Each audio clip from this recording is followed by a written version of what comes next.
Welcome to the One Year Bible, November 6. The Old Testament reading, Ezekiel chapter 14, verse 12, through chapter 16, verse 41. Then this message came to me from the Lord. Son of man, suppose the people of a country were to sin against me, and I lifted my fist to crush them, cutting off their food supply, and sending a famine to destroy both people and animals.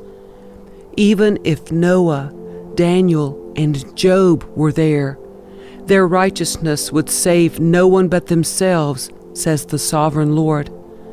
Or suppose I were to send wild animals to invade the country, kill the people, and make the land too desolate and dangerous to pass through. As surely as I live, says the sovereign Lord, even if those 3 men were there, they wouldn't be able to save their own sons or daughters. They alone would be saved, but the land would be made desolate. Or suppose I were to bring war against the land, and I sent enemy armies to destroy both people and animals. As surely as I live, says the sovereign Lord, even if those 3 men were there, they wouldn't be able to save their own sons or daughters. They alone would be saved. Or suppose I were to pour out my fury by sending an epidemic into the land, and the disease killed people and animals alike. As surely as I live, says the sovereign Lord, even if Noah, Daniel, and Job were there, they wouldn't be able to save their own sons or daughters. They alone would be saved by their righteousness. Now this is what the sovereign Lord says. How terrible it will be when all 4 of these dreadful punishments fall upon Jerusalem: war, famine, wild animals, and disease, destroying all her people and animals. Yet there will be survivors, and they will come here to join you as exiles in Babylon. You will see with your own eyes how wicked they are, and then you will feel better about what I have done to Jerusalem. When you meet them and see their behavior, you will understand that these things are not being done to Israel without cause. I, the sovereign Lord, have spoken. Then this message came to me from the Lord. Son of man, how does a grapevine compare to a tree? Is a vine's wood as useful as the wood of a tree? Can its wood be used for making things like pegs to hang up pots and pans? No, it can only be used for fuel, and even as fuel it burns too quickly. Vines are useless both before and after being put into the fire.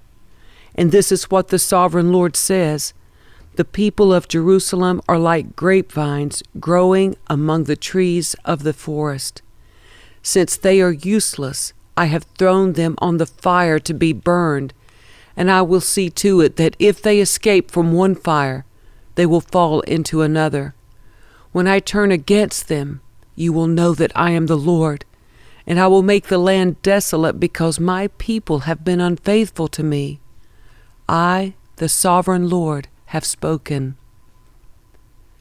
Then another message came to me from the Lord. Son of man, confront Jerusalem with her detestable sins. Give her this message from the sovereign Lord. You are nothing but a Canaanite. Your father was an Amorite and your mother a Hittite. On the day you were born, no one cared about you. Your umbilical cord was not cut, and you were never washed, rubbed with salt, and wrapped in cloth. No one had the slightest interest in you. No one pitied you or cared for you. On the day you were born, you were unwanted, dumped in a field, and left to die. But I came by and saw you there, helplessly kicking about in your own blood. As you lay there, I said, "Live." And I helped you to thrive like a plant in the field. You grew up and became a beautiful jewel. Your breasts became full, and your body hair grew, but you were still naked. And when I passed by again, I saw that you were old enough for love. So I wrapped my cloak around you to cover your nakedness and declared my marriage vows. I made a covenant with you, says the Sovereign Lord, and you became mine. Then I bathed you and washed off your blood, and I rubbed fragrant oils into your skin. I gave you expensive clothing of fine linen and silk, beautifully embroidered, and sandals made of fine goatskin leather.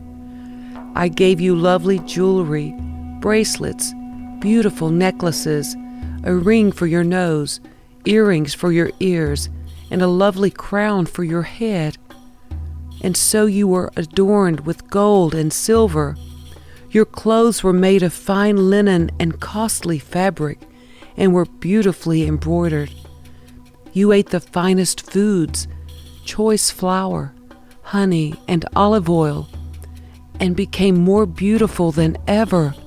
You looked like a queen, and so you were.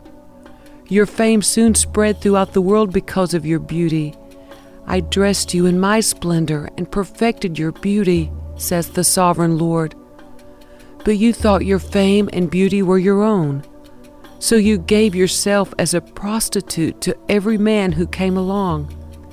Your beauty was theirs for the asking. You used the lovely things I gave you to make shrines for idols, where you played the prostitute. Unbelievable! How could such a thing ever happen? You took the very jewels and gold and silver ornaments I had given you and made statues of men and worshipped them. This is adultery against me. You used the beautifully embroidered clothes I gave you to dress your idols. Then you used my special oil and my incense to worship them. Imagine it. You set before them as a sacrifice the choice flour, olive oil, and honey I had given you, says the Sovereign Lord. Then you took your sons and daughters, the children you had borne to me, and sacrificed them to your gods. Was your prostitution not enough?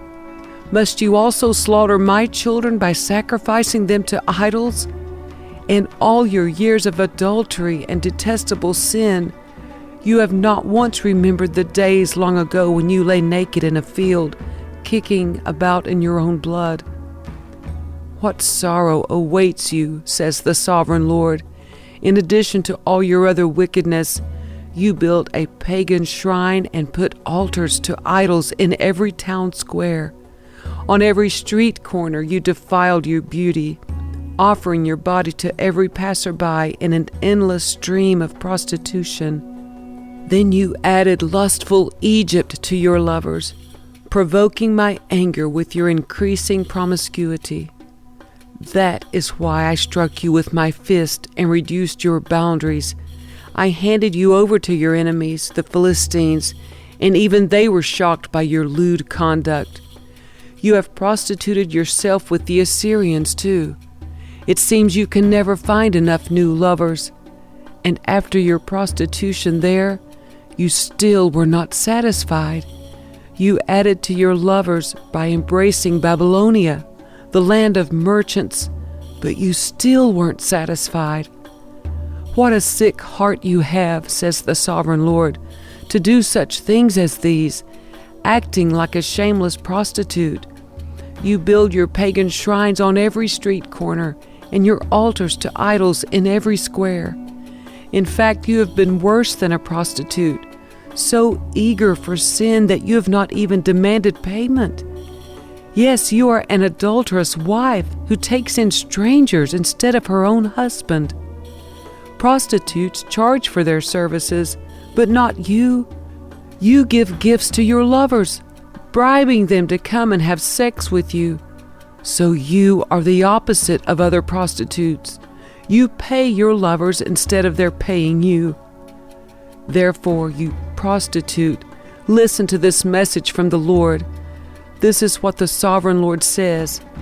Because you have poured out your lust and exposed yourself in prostitution to all your lovers, and because you have worshipped detestable idols, and because you have slaughtered your children as sacrifices to your gods. This is what I am going to do.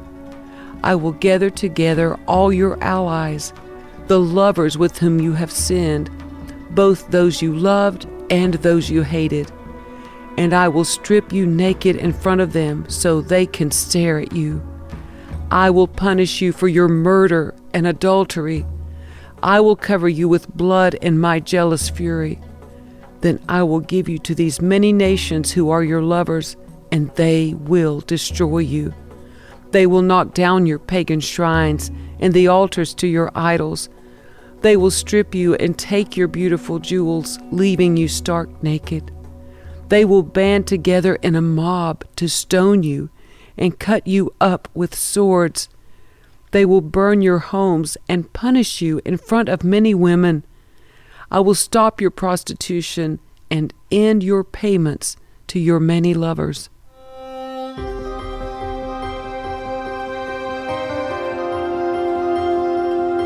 The New Testament reading, Hebrews chapter 7, verses 18 through 28.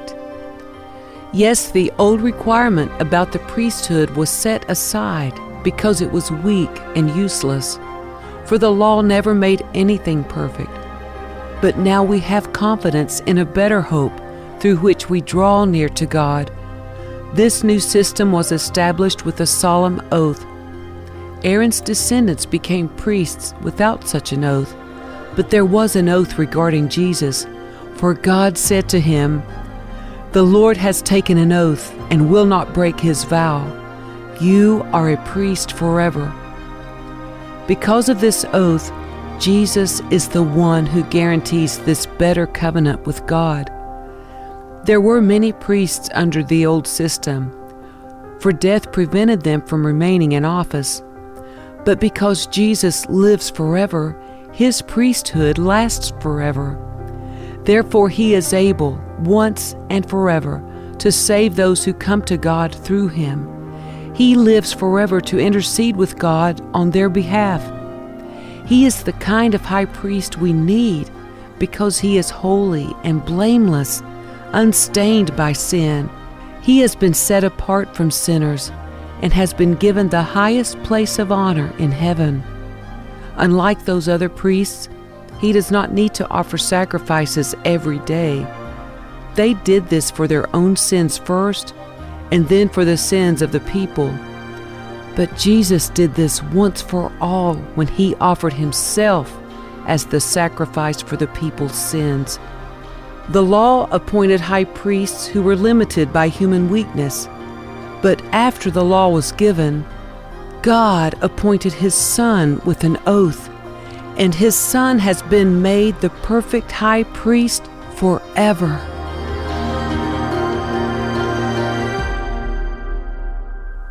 Psalm 106, verses 1 through 12. Praise the Lord.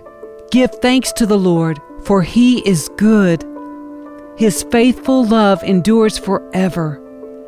Who can list the glorious miracles of the Lord? Who can ever praise him enough?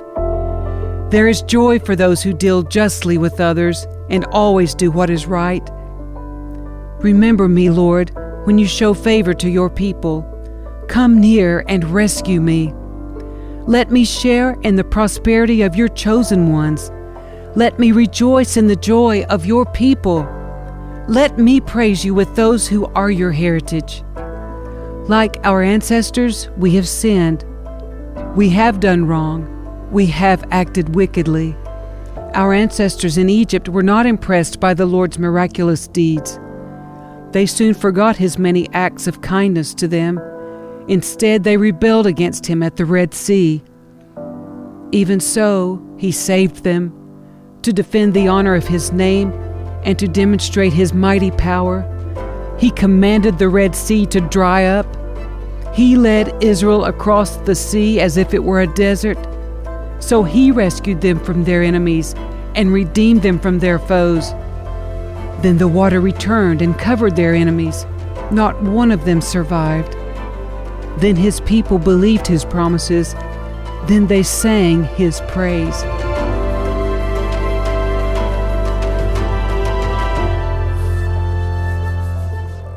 Proverbs 27, verses 4 through 6. Anger is cruel, and wrath is like a flood, but jealousy is even more dangerous. An open rebuke is better than hidden love. Wounds from a sincere friend are better than many kisses from an enemy.